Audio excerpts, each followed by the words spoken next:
Permanent Triangulation by the Narcissist. One is never enough for us. Two or more are required. When we commence our seduction of you and launch those missiles towards you, bearing love, passion, and desire, we repeatedly tell you that you are the one.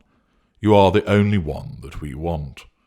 All of our life we have waited for this moment to be with the one, you. The singularity of number meets singularity of purpose. One is all that we want. We tell you this, we text you this, and we do so repeatedly in order to put you on that pedestal. The world may as well just be populated by you and me. Nobody else matters. All we want is you and you alone. The effect of such words makes you feel extremely special, revered, and worshipped, and it feels wonderful, doesn't it? Being the sole recipient of our attention, such wonderful, dedicated, and loving attention is uplifting, joyful, and magnificent. Some time ago, I saw a quote from Robert A. Heinlein, which involved the concept of kissing. Essentially, this quote referred to the fact that when most people kiss, they are not putting their all into it. They have other things on their mind. They might be worrying about work. They know they have to put the rubbish out. They are wondering what is for dinner, and as a consequence that person's kiss is nowhere near as it should be, because that person has distractions. The person they are kissing does not have their total attention. There is considerable merit in such a proposition. What we, as narcissists, do, however, is make you think that nobody else matters, that you are the only person that we are kissing, have ever kissed, and will ever kiss again. We make you the centre of our universe, and you believe it. Yet the reality is that whilst we exhibit this singularity of attention upon you, we have so many other people in mind. The triangulation is always there. Understand that when you are with one of our kind, there is never a time when it is just you and me. There is always you, me, and her, or him, or them. Your dynamic with us is not exclusive. It never is. Even in the golden period for the intimate partner primary source, there must be others involved in the games that we play. You are shared throughout the entirety of your relationship with us, from the beginning until, well, forever. I do not necessarily mean that we will be engaged in a sexual relationship with someone else when we are in the relationship with you, but the fact is that when you think that it is just you and I, there's far more going on than you will realize. But I, of course, will share this with you. At the outset, when the narcissist is seducing you, we make you feel like the only girl in the world. However, there will be at least two other dynamics ongoing. The first is that I will be embarking on a campaign of devaluation against the incumbent intimate partner primary source, where that person exists, and in most cases they do. I might even tell you about them, as I explain how horrible and abusive that person is, or that they don't understand me, or no, we don't have sex anymore, she thinks my clothes are painted on. With the higher echelon narcissists, there may also be malign follow-up hoovers going on against a former intimate partner primary source, if the need arises. We may even tell you about the disgraceful behaviour of that individual and how we are having to protect our interests, and if this person should speak to you, don't listen to them. They're crazy.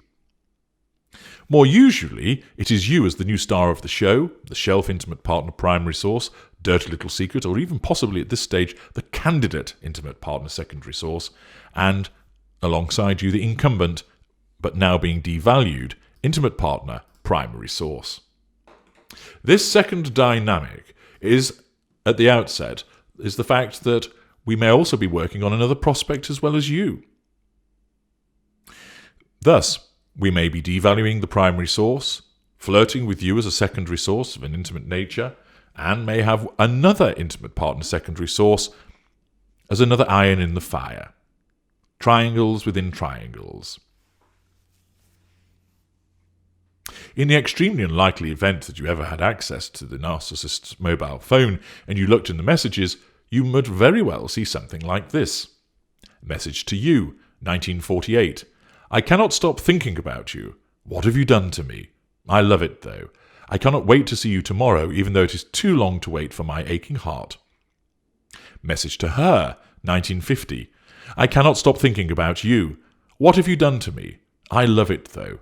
I cannot wait to see you tomorrow, even though it is too long to wait for my aching heart. There may even be message to her, number 2, 1952. I cannot stop thinking about you. What have you done to me? I love it, though. I cannot wait to see you tomorrow, even though it is too long to wait for my aching heart. Notoriously greedy for fuel, and wary of the effects of not receiving the same, our narcissism has to ensure that we have other targeted prospects in hand. In this instance, 3 people all receive the same message. Because we don't actually distinguish between you as human beings, you are all appliances. You may become the chosen one as the primary source of the prime aims, but the others will not necessarily be cast into oblivion forever.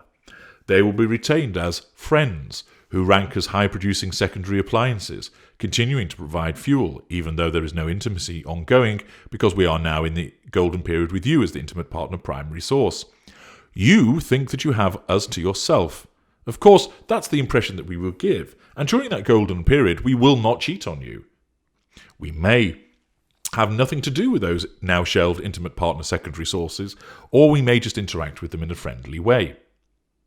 We continue to treat you well as the intimate partner primary source, but we may well be doling out malign hoovers to the person that you have replaced. We will continue to triangulate individuals because there is never truly just one person. You might be triangulated with non-intimate secondary sources, where we compare you to friends, favourably or unfavourably. We may compare you to previous intimate partners, primary sources, favourably or unfavourably, dependent upon what stage you are at the dynamic. There is always the potential to be a 3rd, 4th, 5th person within the relationship. During the golden period, it may seem that there is just you and I, and as the embedded intimate partner primary source, the focus is on you. But that doesn't mean that others will not enter the picture.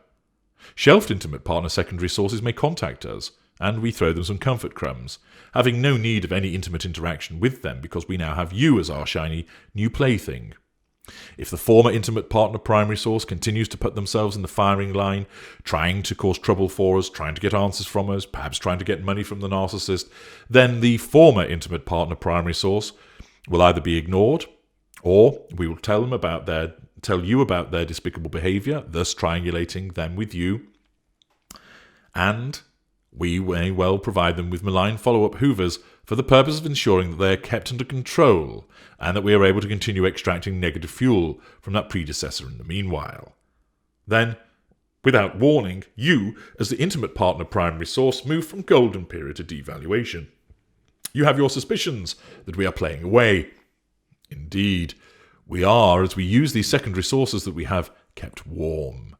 We may go and find new ones. There will be others as we find additional people to draw into our network, as we play them off against you, comparison after comparison. You will find that you are compared to these people, to friends and family, and always found to be wanting, as we press the devaluation against you. After this horrendous time, you may then find yourself cast to one side with a callous disengagement, and then you're replaced with somebody else. How did that happen so quickly? How were we able to move on with unseemly haste and find someone else, and we now declare our love for, easily? You were being triangulated, though you may not have even realised it, and they were waiting in the wings all along.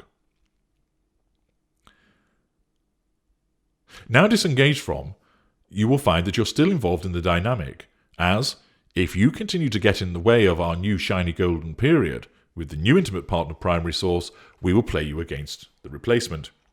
You may be smeared, but even not know that it's going on, but you're still being triangulated with, as we declare to our new intimate partner primary source how happy we are with them, and that we're so pleased that they are not like you, the lunatic that we escaped from. In certain instances, if you have the misfortune to be the recipient of a very rare malice campaign, we will continue to draw negative fuel from you. And then, when the new person enters devaluation, we suddenly benign hoover you to try and make you the apple of our eye again, as your short-lived replacement is cast aside. A period of vacillation may follow, as we lift you up and then smash you down again. You are sat on one end of a seesaw. As you go up, she goes down, and vice versa. We stand in the centre, straddling this seesaw, at the epicentre of the triangle, and gobbling up all of the fuel that is pouring from you both.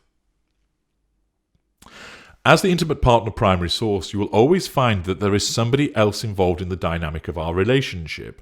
It doesn't mean that we'll be cheating on you, certainly not during the golden period.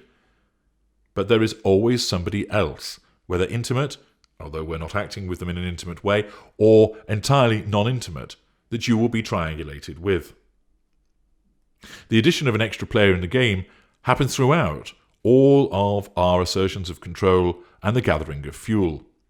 We set family member against family member, our brothers against our sisters, one parent against another. We treat one child as golden and another as a pariah, as we have them compete for our blessing and affection. We pit one colleague against another, as they vie for that promotion which lies in our gift. We have friend fighting against friend in order to spend time with us at the expense of the other. We enter the online realm and have people backbiting, clashing and competing, all through a few keystrokes on the keyboard. We can never be satisfied with it being just you and me. We always have to involve others, and that involvement cannot always be harmonious. There must be competition in order for the control to be asserted and the fuel to flow. Never think that we are dedicated to just you. Our need for control, our need for the prime aims does not allow it. There is always someone else, despite what we may tell you. It doesn't mean we're cheating, but there will be the involvement with other individuals where you are being triangulated.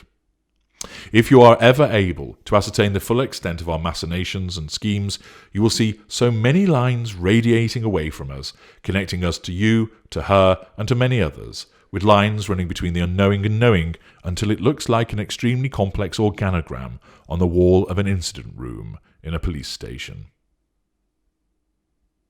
With the narcissist, it is a permanent triangulation. But invariably, you do not realize this. I'm H.G. Tudor. Thank you for listening.